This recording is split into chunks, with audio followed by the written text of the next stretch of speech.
आज की इस वीडियो में आप लोग को बताने वाली हूँ data analysis and business intelligence quest 2 के आंसर्स। क्वेस्ट आंसर बताने से पहले आपको बताना चाहती हूँ कि मैं यहाँ पर क्वेस्ट के जो भी आंसर परफॉर्म आउट कर रही हूँ मेरी अपनी पर्सनल चॉइस है। अगर आप मेरी चॉइस से पार्ट नहीं करते तो आप गिवन ऑप्शन अपनी मर्जी का कोई भी ऑप्शन सेलेक्ट कर सकते हैं और अपने क्वेस्ट को परफॉर्म कर सकते हैं। आपसे रिक्वेस्ट है कि अगर पहली बार मेरे चैनल पर आए तो सब्सक्राइब कर दीजिए, बेल आइकन के बटन को प्रेस कर दीजिए। कंप्लीटली फ्री और आपको मेरे आने वाले हर वीडियो का नोटिफिकेशन टाइम से मिलता रहेगा। तो चलिए अपने क्वेश्चन को शुरू करते हैं।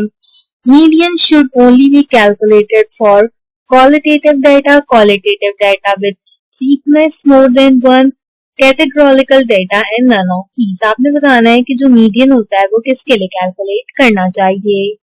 इसका करेक्ट आंसर रहेगा क्वालिटेटिव डेटा। हर क्वेश्चन के बाद आपने save in move to next वाले ऑप्शन पे क्लिक करना है।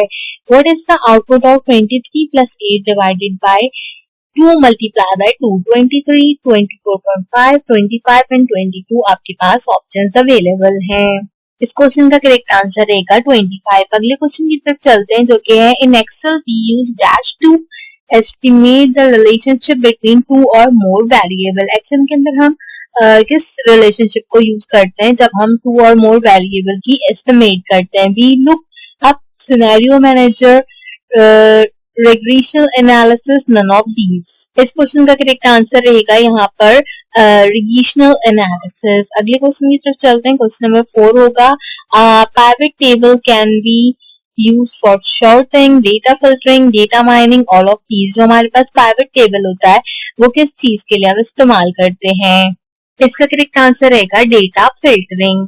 अगले क्वेश्चन की तरफ चलते हैं। Which of the following statical analysis is not possible in using pivot table? Average, variance, skewness और वेरिएंस। ये 4 ऑप्शन है। आपने बताना है कि आपके पास जो यहाँ पर स्ट्रक्चरल एनालिसिस होता है उसमें कौन सा यहाँ पर पॉसिबिलिटी नहीं होती। मेरे अकॉर्डिंगली इसका करेक्ट आंसर रहेगा स्वेकनेस। अगले क्वेश्चन की तरफ चलते हैं।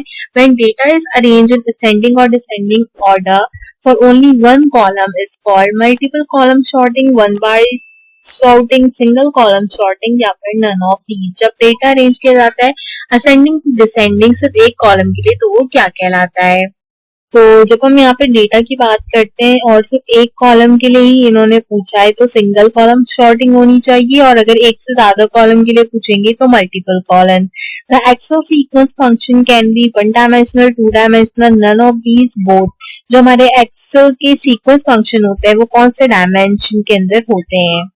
वैसे तो ये नंबर्स एंड रॉ कॉलम्स के ऊपर डिपेंड करता है, तो गिवन ऑप्शंस में से मैं यहाँ पे बोथ दीज के साथ जाती हूँ क्योंकि ये वन कॉलम में भी हो सकता है, वन डायमेंशन में भी हो सकता है, टू डायमेंशन में भी हो सकता है। Which of the following function search row of the table to right both information? कौन सा ऐसा फंक्शन होता है जो कि टेबल को यहाँ पे रॉ ऑफ टेबल को डाइवर्ट करता है इंफॉर्मेशन के लिए। V lookup, H lookup, both these and none of these आपने बताना है। इसका करेक्ट आंसर रहेगा हमारे पास एच लुकअप। अगले क्वेश्चन की तरफ चलते हैं जो कि है Google form can be attach with Google sheet to input data, analysis data, visualize data, none of these. आपके पास जो गूगल फॉर्म होते हैं वो हम गूगल शीट के साथ अटैच आउट कर सकते हैं। किस लिए? डेटा को एनालिस करने के लिए, विजुअलाइज करने के लिए या फिर डेटा की इनपुट के लिए। तो यहाँ पर करेक्ट आंसर इनपुट डेटा होना चाहिए, लेकिन यहाँ पर करेक्ट आंसर आपके पास एनालिसिस डेटा भी हो सकता है।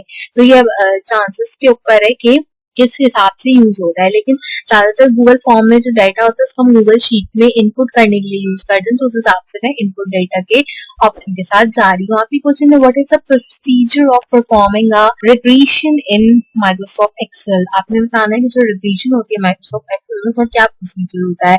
Highlight the input range and then enter the correct formula of regression. Click on the data tab on Excel and then use the data analysis tool to fill in the dialog box pretending to regression. Choose the output cell and enter regression A1 to B10. Regression cannot be computed in Excel. 4 option है, आपने correct option यहाँ पे बताना है। इस question का answer यहाँ पर रहेगा click on the data tab on Excel and then use the data analysis tool to fill in the dialog box pretending to regression. तो ये था हमारा काफी अच्छा सा data analysis and business intelligence का क्वेश्चन। मैं उम्मीद करती हूँ ये क्वेश्चन आपको पसंद आया होगा।